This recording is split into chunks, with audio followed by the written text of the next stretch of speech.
And we're back. I'm Jon Lovett. I'm here with writers Hallie and Lazarus and producer Kendra. Let's get into it. What a weekday.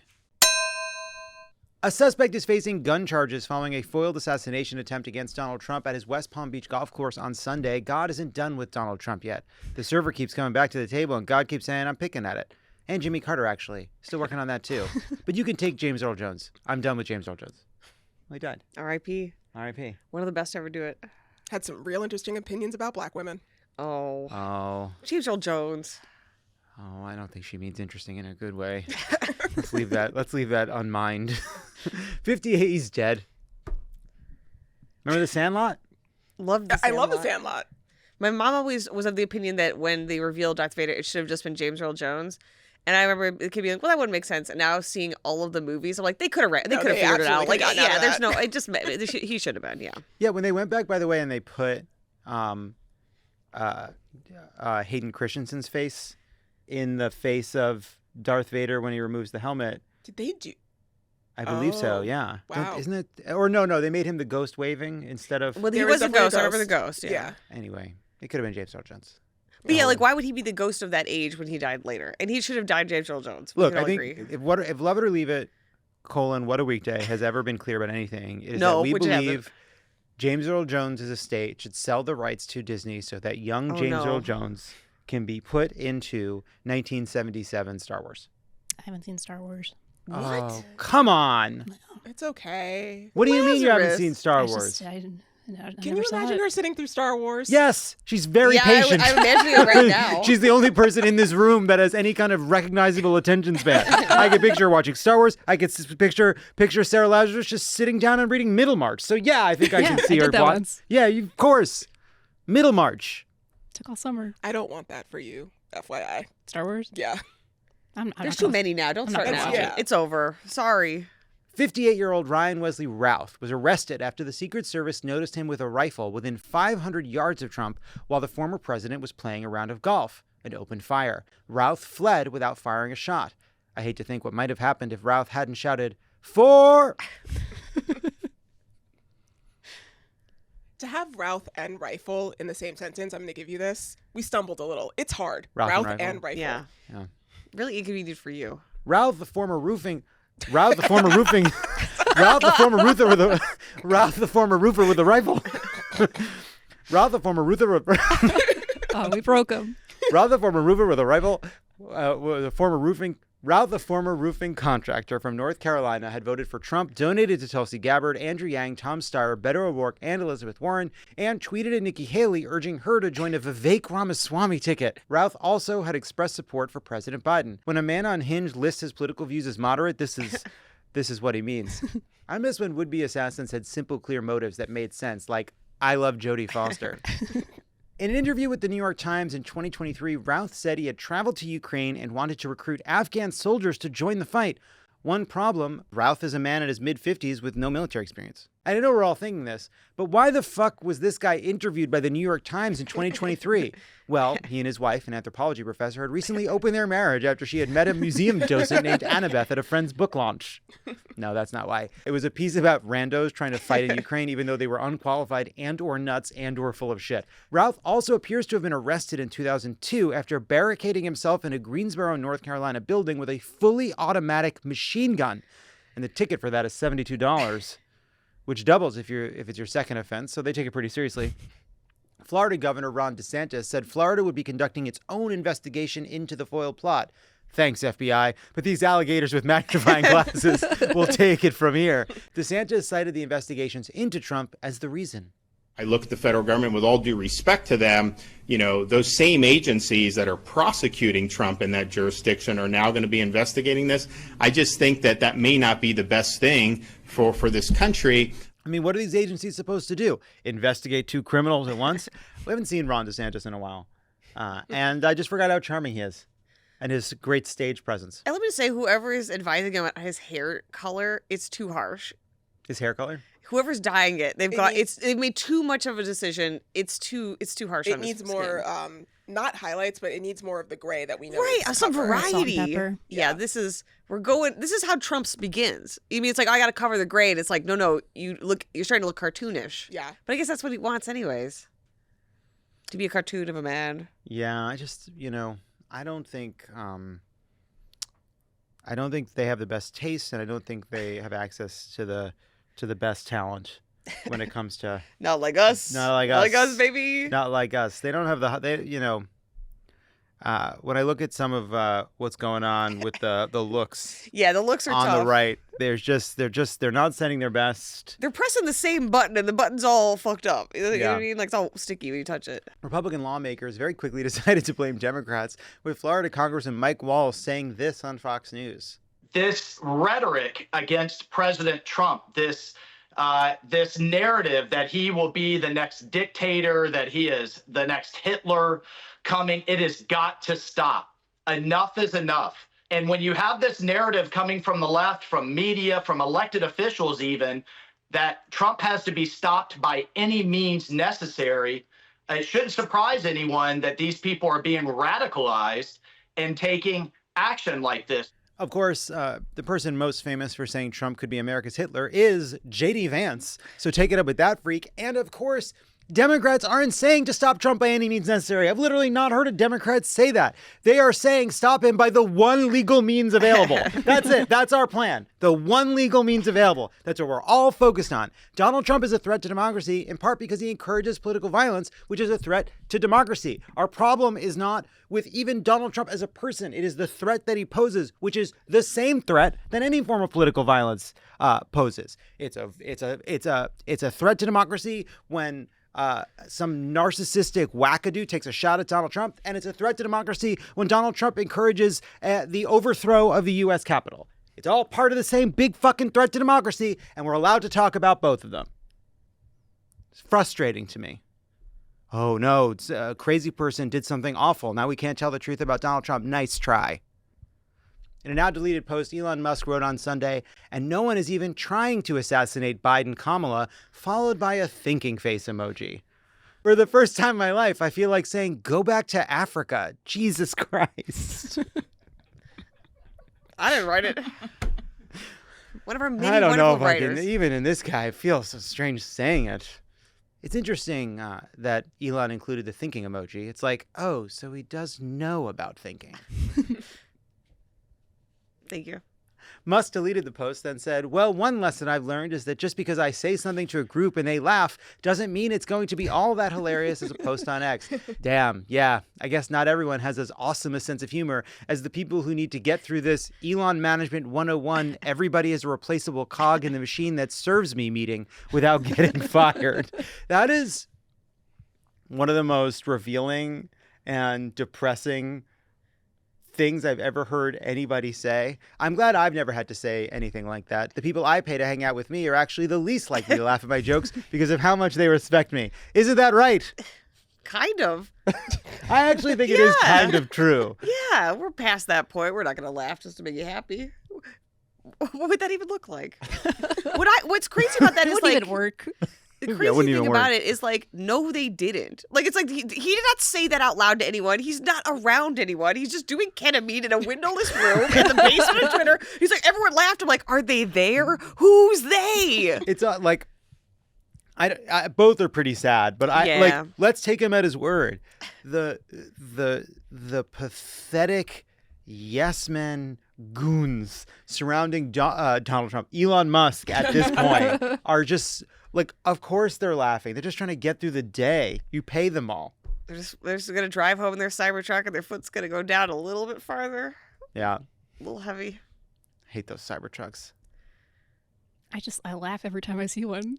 It's It never gets less funny. So anyway, after he tweeted his excuse that people in the room laughed, he also posted, turns out, this is a quote, that jokes are way less funny if people don't know the context and the delivery is plain text. For those who don't understand, the context was assassination. Yeah, man. No one's ever written a joke in text before. Yeah, there's never been a funny tweet. Never been a funny treat. Can't be done. In a Monday interview with Fox News Digital, Trump himself blamed Biden and Harris for the attempt on his life, saying of the Palm Beach gunman, he believed the rhetoric of Biden and Harris and he acted on it. Their rhetoric is causing me to be shot at when I am the one who's going to save the country and they are the ones that are destroying the country, both from the inside and out. Trump is right. Routh seems to be only the latest violent extremist to be radicalized, some would say activated, by Harris's call to cut taxes for first-time homebuyers and restore the earned income tax credit. Trump then added of Democrats, quote, "They use highly inflammatory language. I can use it too, far better than they can, but I don't." That's right, everybody. The Trump who jokes about gun owners killing Hillary Clinton refuses this week to condemn threats of violence in Springfield, Ohio, encourages and now says he'll pardon the January 6th insurrectionists, promises a bloody mass deportation, threatens to deploy troops against protesters on American soil, and who asks his defense secretary if they could just, quote, shoot protesters in 2020. The guy that said all that guy, his phaser is still set to stun. I do think Trump is telling the truth that he could be more inflammatory. Sure, it's kind of hard to picture, but when Simone Biles says she can do an even crazier flip that no one's ever thought of, you take her at her word. Speaking of inflammatory language, J.D. Vance spoke to Georgia's Faith and Freedom Coalition on Monday and had the stones to say this after rallying every racist in America against immigrants in his home state. I do think that we should take this opportunity to call for a reduction in the ridiculous and inflammatory political rhetoric coming from too many corners of our politics. We cannot tell the American people that one candidate is a fascist, and if he's elected, it is going to be the end of American democracy. Yeah, man, totally. Here's Trump. You know all about that. Take away our energy, if you can believe it. No fossil fuel. Destroy our Second Amendment, attack the right to life, and replace American freedom with left-wing fascism. Left wing, we're going left wing all the way. Fascists, they are fascists. Some of them, not all of them, but some of them, but they're getting closer and closer. We have to win this election. It took 4 years, but he finally learned the word. Yeah, I did.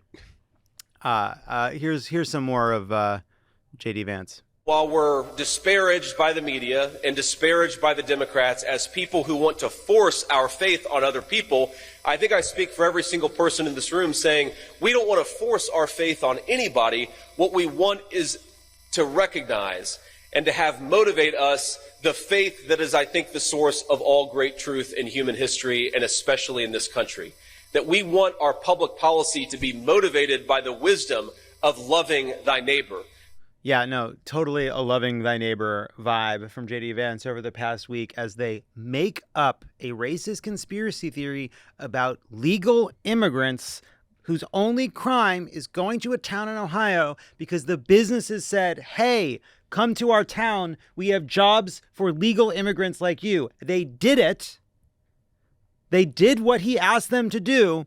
And now he is making up a story about how they are eating neighborhood pets. I don't like this guy. This is white Christian supremacy. Like we just like this is just like a bald example of their hypocrisy where he's like, love thy neighbor. And also J.D. Vance should be in control of who you consider your neighbor, including your actual neighbors. Like I will tell you to turn against your actual neighbors in your town while I speak on the other side of my mouth about these Christian values. It's embarrassing, and at least I'm sure everyone watching this, you already know that. It's just so insane to see it so clearly. And again, I'm from Ohio, so this doesn't shock me in any way, but it's disgusting. You ate cats, right? Oh, yeah, but it's none of anyone's business. I would eat a cat if I had to. It just didn't come up. Well, you never have to. I never had to. They didn't make you do that on the island? Let's keep going. Anyway. Ahead of his second brush with an assassination attempt, Donald Trump had his mind on important national matters, lashing out at Taylor Swift over her endorsement of Kamala Harris. Trump wrote in all caps on Truth Social on Sunday, "I hate Taylor Swift." What? Oh. Guys, hey, we don't need the alarms. I'm just quoting Trump. I'm not saying that. Stand down, Swifties. Swift hadn't responded to the post, but then the Swifties had been activated. The hashtag I love Taylor Swift was trending by Monday morning. Said Travis Kelce, I hashtag love spending time with Taylor Swift. I hashtag could see myself loving Taylor Swift, but I'm not there yet, but want to get there. I don't know if he loves Taylor Swift or not, but it's funny to think about not being at the point of saying it while people are hashtagging it on the internet. I wonder if they're there yet. Do you think they're in love? Let's all go around. You think they're in love? You know, I don't presume to know people's private lives. I'm going to go no. What do you guys think? I think Ben Affleck and J-Lo have more. Okay. Yeah, I can Wow. see that. I think they've said it. I don't know if there's substance behind it. Oh, but I think they've wow. said it. Wow. That's an interesting take.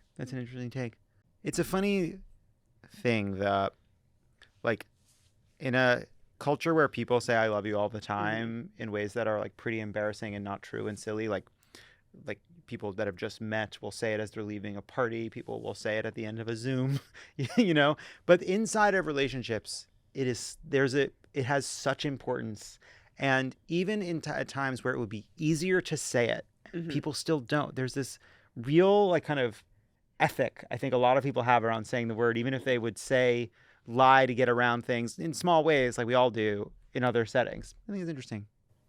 I think it's like we all have this feeling and desire for what feels like real love. And I think a lot of us have like love is used so frequently that it's like when you're in a relationship, it's like you want it to mean something more than when you're leaving a party. Yeah. It's sacred. I think that's beautiful. Yeah. Yeah. Maybe, is I hope they sacred. are. I hope they are in love or will fall in love. I do too. And I hope she turns I hope turns all her fans against Donald Trump while she's at it. Do you see that Billie Eilish endorsed Kamala today and directed people? Well, what about Phineas? Phineas too? Thank God. Oh, Phineas too. all the Phineas heads out there. We got Phineas, everybody. Phew. Meanwhile, the Springfield woman responsible for posting the fake rumor to Facebook accusing Haitian immigrants of eating pets admitted she had no evidence of the claim. Guess that cat's finally out of the bag. The to-go bag. All right. In Lee's original post, she alleged her neighbor's daughter's friend. Let me repeat that. She alleged her neighbor's daughter's friend had seen Haitian immigrants eating her missing cat in the neighborhood. Who's laughing now? Said Nicki Minaj's cousin's friend. He added, "Ow, my testicles, my giant testicles." Springfield's Clark College closed its campus and will hold classes virtually this week after it received threats of a shooting and a bomb threat over the weekend. Police also responded to bomb threats against 2 local elementary schools as well as City Hall.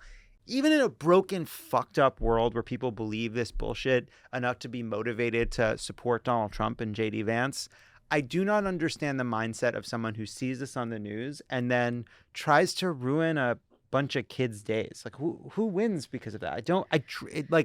I can't get in the head of a person who would do that. It's just racism. It's just raw racism that's being activated. Like there is no coherence to it because it's like, yeah, it's a dead ideology they're trying to awaken, and this is it. It just comes out like in this horrible way. But then do they believe the kids at the school are Haitian? No, that's the thing. It's racism, but also combined with the intrinsic laziness of the GOP, where we're not going to look up like a Catholic church maybe that Haitians frequent. We're not going to look up the community center.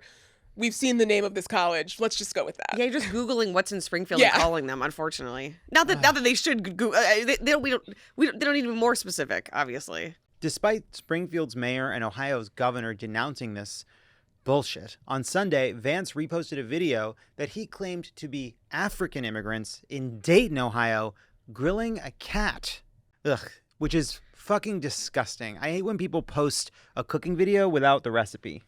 Boo! Boo! By the way, I do think there's something serious happening here. There's always been conspiracy theorists. Obviously, the internet and social media helps inflame and metastasize that. And there have always been right-wing, kind of paranoid, delusional, or just mendacious people preying on the racism and fears of the right to spread bullshit and help their side. It is shocking to see the kind of barrier between the kooks and the actual leaders of the GOP completely breaking down. It is inconceivable to me that Paul Ryan, who I did not like, would participate in this, right? If you go back and look at the rhetoric, even of Sarah Palin in 2008, even at her worst, doesn't compare to this. And she was fucking terrible. Something really is breaking down. Ted Cruz is sharing completely manufactured fake affidavits accusing ABC News of giving the questions to Kamala Harris because obviously she won the debate because she knew in advance they were going to ask about immigration. Because it was moderated by her sorority sister. Yes, as we all, who went to a different school 12 years later or whatever. But to just spread a baseless rumor and then to try to prove that you're not full of shit, even though you have admitted you're full of shit by posting a random video of random people purported to be a video of a cat, which, by the way, it's not, from a different part of Ohio, immigrants from a different part. Like, it's just all despicable.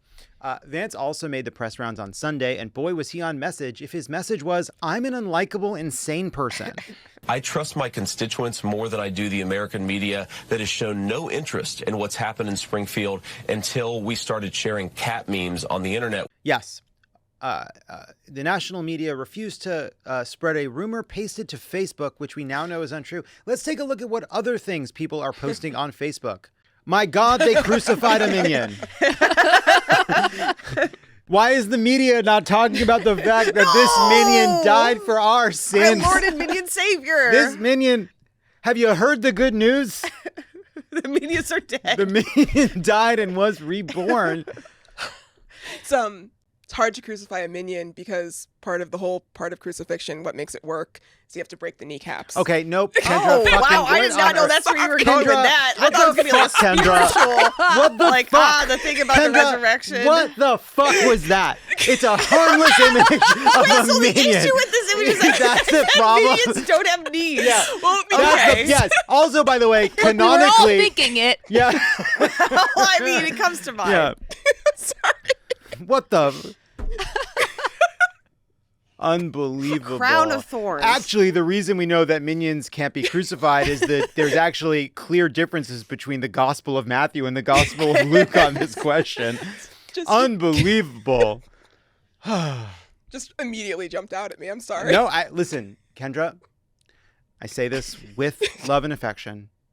You are the strangest person I know who is allowed to walk around. Yeah. Xena got crucified. Does anyone disagree with me? No. Xena got crucified, and it really stayed with me. Xena, the from the warrior show. princess? Xena, Xena from the 90s. yes, Okay, we got it. No, we're all there. We're all there. And it really stayed with me. I didn't You know know she got what? crucified in that show. Yeah. Yeah, there was a whole, It must have been sweet. There's a whole Jesus subplot on that okay, show. fun. Let's move on. Oh, I'm crying a little bit. While on CNN, Vance also showed a little too much leg. Not metaphorically. But it If wasn't I have just to a meme. create stories so that the American media actually pays attention to the suffering of the American people, then that's what I'm going to do, Dan. We tell ourselves stories in order to live. A quote by Joan Didion Vance. The idea, too, that he is using this to draw attention to the suffering of the American people.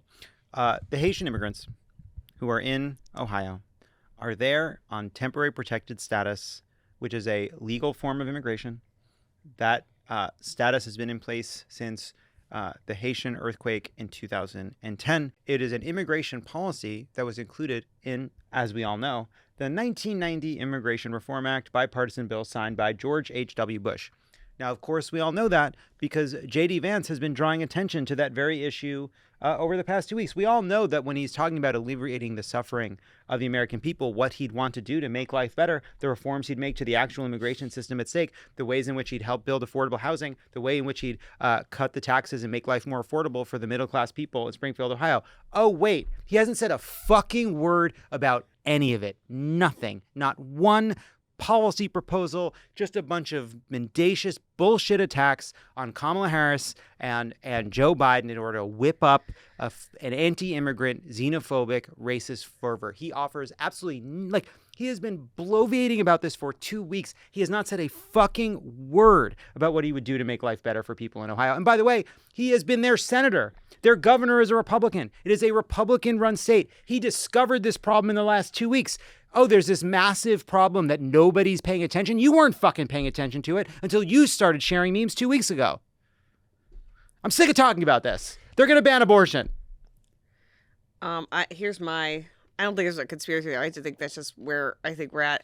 I think that he knows they're not going to get elected. And so this, from here on out, it's just going to be opening as many doors as he can rhetorically for white supremacy. Anyway, sorry to say that. I'm just sort of like, yeah, this is just going to be this. I just don't think he thinks they're losing. I think he is a mad, angry, terminally online person.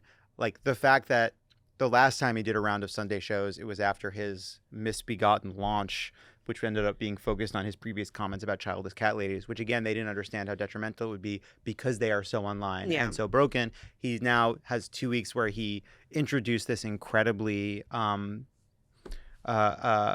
stupid and vile storyline, which made Trump a joke when he used it in the debate. And so now he's trying to do cleanup again on the Sunday shows to try to spar with reporters. I do think for him, he's not good at rallies. Can't buy fucking donuts to save his life. He is actually like combative interviews with mainstream journalists is probably one of his best settings. He is a very smart person. He is a very sophisticated operator. He knows what he's doing. He can be like an intellectual Zamboni for Trump, coming up behind him and cleaning up the scrapes and the mess and the ice. And so like, I do think they're trying to use him in this way. They're also, I think, trying to convince themselves that this has now shifted the topic away from Trump failing at the debate and onto the ground they want to be arguing on, which is immigration. But like, I think like the idea that like, oh, we're not talking about abortion as much, we're stuck in this immigration conversation, I think there's some truth to it. But like, this is not the immigration topic they want. This is not about the border. This is about legal immigration. This is about a made-up and racist conspiracy theory. Like, I think they have an argument they could be making on the border, but he doesn't get to make it here. He's trying to pivot back to it over and over again. So I do think we just have to be calling it out and saying, this is despicable. They like the chaos at the border. And by the way, the reason J.D. Vance wants to talk about all this weird stuff is because they know that their agenda is deeply unpopular. And we just have to get... Like, I'm sure we will see this, whether it's Walz at a rally or Kamala Harris at a rally or in interviews, starting to, like, because they haven't really been out there on this yet. Yeah, I had a question about that because I was like, I understand the value of just letting this play out to a certain point, but like, they do have to go to Springfield at this point. Like, to me, it's like one of them or both of them have to show up and make a statement and do something, just because this seems like it's going to continue perhaps for another week, and it's already so dangerous. Yeah, I think whether or not they go there, I mean, Trump is going to go to Springfield. I don't know what the exact right way to do it is and whether you need to go there or not. I do think they need to be up at rallies basically calling out the game. Like basically saying, this isn't true. This is a vile way to drum up chaos and hate. That's what they want to do.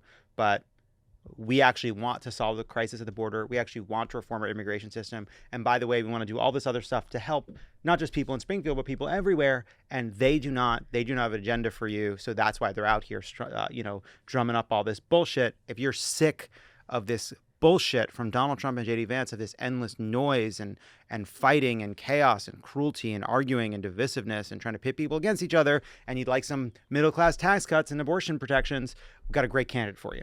And let's put all that, we're all sick of this. We're exhausted by it. I think that's what we'll start to hear. And I think that actually is the thing that will move us on from this. Like, J.D. Vance can't move on from this topic. He's lying and he has to defend it. I think the thing that'll close it is Kamala Harris and Tim Walz kind of mocking it and putting it in context, and then we can get to the next fucked up, insane news cycle coming our way. It's just going to be every week. It's going to be a new nightmare. Yeah. And that's the latest political headline. On Sunday, the stars turned out for a moderately entertaining evening at the Emmys, hosted by Eugene and Dan Levy. The ceremony may have been shot for a television audience, but the host made sure their eyebrows played to the back of the room. And I say that with so much love as a fellow big-eyebrowed American. And by the way, you know what? Canadian? They're Canadians. Are they still Canadian? I think they're still Canadian. Well, I'm a fellow big eyebrow Canadian, so I'll say, oh yeah, they look great. They do look great. I also think I'm also really happy that Eugene Levy and Dan Levy and myself and Sarah, we made it through the thin eyebrow years. Yeah. Which there was the thin eyebrow years. It was a dark time for the big eyebrow community. And we made it through. We held it together. And now everybody's jealous of our big bushy eyebrows. Right. Yeah. Andy Rooney, table for one. Me. I'm Andy Rooney. What? A timely reference. Shogun won the most Emmys of any show in any single year with 18. Fine, Jesus, I'll watch Shogun. Didn't realize Shogun was short for show you have to watch or the Emmys will shoot you with a gun. I haven't seen it, but thankfully my years in the industry have honed my ability to fake it. I'll show you right now. Hallie asked me a question about Shogun. Well, what do you think of them starting the finale with a I got to go to the bathroom.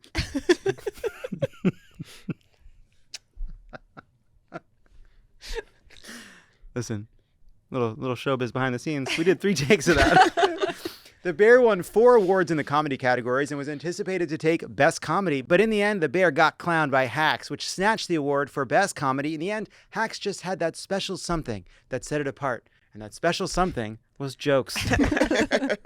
A shout out, by the way, Jen Stansky, Travis Helwig, former Hallie of this show. She's part of the extended Crooked Universe. Yeah, Jen is part of the extended Crooked Universe with Paul and Lucia, so congrats to them. Hell yeah. I was very happy. Like, I think The Bear is great, but I think it's time that comedy stands up for itself. We need jokes. We need hard jokes. Like, I love The Bear, but just because it's 30 minutes doesn't make it a comedy. And like comedy is really fucking hard. Yeah. We show that. I think we make it look pretty hard. See it. They're sweating up here. We gotta do this twice a week, every week. This season of Hacks was so good, so I was just really good. glad to see it. Win. I think it's great. Baby Reindeer also took home 4 wins for limited series, included the coveted Emmy for Babiest Reindeer. I haven't seen the show. Sounds cute, though. I actually have seen it, and it's not cute, but it's good. It's really good. It's good. It's dark. And I really like that the creator of Baby Reindeer pointed out that, like, it's the opposite of formulaic. Like, people say that, like, oh, you got to take a chance on risky stuff, and then what they're talking about is, like, a procedural, but get this. Woman, it's like not that risky, but like Baby Reindeer is genuinely not formulaic. Like even you watch the first episode and think, boy, this is a strange premise. You buckle up. Yeah. That's like it's really interesting and where it goes and what their TV shows are better. The Brits. The Brits. They're just doing it. Hey now. I don't listen. We do okay. I haven't seen a single dragon coming out of that country. We got dragons up the yang. That entire show was filled with Brits. I know, but it's an American. It had our fingerprints all over. Yeah, it's got American vibes. Yeah, American vibes. Jon Lovett. Jelly Roll performed I Am Not Okay for the In Memoriam segment, an appropriate choice since those featured in the segment are not okay. They are, in fact, dead. Fans noticed some late, great noticeable absences from the reel, including Shelley Duvall, though she's used to getting the axe. Tease. Love Shelley Duvall. I'm Shelley Duvall. She had a hard life. Yeah. Presenter Candice Bergen jabbed Dan Quayle of her famous critique of her character Murphy Brown for being a single mother. Joked Bergen, today a Republican candidate for vice president would never attack a woman for having kids. Pretty good one. But J.D. Vance responded, hey, I won't suffer these insults from you coastal elites, before ordering a Philly cheesecake al dente and asking the cashier if she and the other workers are synced up. Weird guy. And finally, this Wednesday, I, Jon Lovett, will be making my reality TV debut on Survivor. Spoiler alert, I didn't drown. Yay! I haven't been this nervous for something to come out since the thing coming out was me. Never referred to myself as a thing before. But you thought it. And we have a clip. A lot of people think of Survivor as a test of endurance, as an experiment in deprivation. But in the end, it comes down to a vote. And you call it a jury, but really that's an election. And so for me, I think of Survivor more than anything as an experiment in democracy. Now, are those real skulls? Yeah, previous contestants damn. that didn't make it. Previous contestants Well, didn't you make got to it. keep yours. That's exciting. I don't know if I believe that you believe that whole spiel or if you just knew that you needed to come up with a real good excuse to be away for 7 weeks and make it sound excellent. Oh. Why, Kendra? Yeah. What an easy thing to not say. No, I do genuinely believe that. I really did. That was part of why I wanted to go on. And it's been really fun. Like this morning, I did a bunch of interviews with like affiliates all across the country talking about Survivor and democracy and Vote Save America and Pod Save America. So like there's something about Survivor that's so like unabashedly earnest and like positive and like not cynical that I think is really nice and that I really liked. You can't ironically crawl through the mud. Yeah, you can't ironically crawl through the mud. Or poop in the ocean. Nope. There's only one way to do that, with your whole fucking heart. I have a question, and you don't have to answer this if you don't want to, but why did you pack knits? Yeah, why didn't you go linens, cottons? I was like, you're going to be sweating. The sand's going to stick. Knits on an island. Such an important point. Uh-huh. And something to think about for the next time I go on Survivor. Great. Anyway, that footage you saw was the last piece of footage they had before January 6th, the tribal council. Oh. Look, obviously, I can't talk about what happened in the show, and you will see it as it airs. But I will say that I did great in the challenge where we had to track down and kill the enigmatic Colonel Kurtz. That seems like a book reference. Lazarus, you know that. It's both. Of course, there is an election coming up that is almost as important as the tribal council. Today, Tuesday, is National Voter Registration Day, September 17th. And as you all know, because we're trapped in a metaphorical island together, please go to votesaveamerica.com/vote. You can get information about your polling place, how to get a mail-in ballot, how to get out and be part of the democratic process. Again, 49 days. It's time to sign up. So in addition to just checking your registration, we're trying to get everybody to volunteer. Our goal was 75,000 volunteers by today. We just about got there. If you're one of the people that's been volunteering and helping to reach 3 million voters this election cycle already, thank you. But I know a lot of you have not signed up because this podcast is surprisingly popular. And it still makes no sense. Makes no sense to us, but it makes sense to you. So please do me a favor. Pause right now for 1 second. Go to votesaveamerica.com/vote, sign up, and help us hit that number because I can't imagine looking at JD Vance's fucking face for the next 4 years as your vice president, who has already said if he were in Mike Pence's shoes, he would not have certified the election. So everybody, we got a couple more weeks to put these people behind us. Thank you. This ad has not been authorized by any candidate or candidates committee, obviously. And that's our show. This was a fun one. Yeah. Sarah, Kendra, Hallie, thank you so much. Survivor. As always, see you on the other side of the premiere. Tune in. It's going to be a whole new world. Yeah, because now you'll actually know what happens. I've got my suspicions. Okay. Ooh, No guessing. No guessing. Oh, right. Okay. See you sluts on Saturday.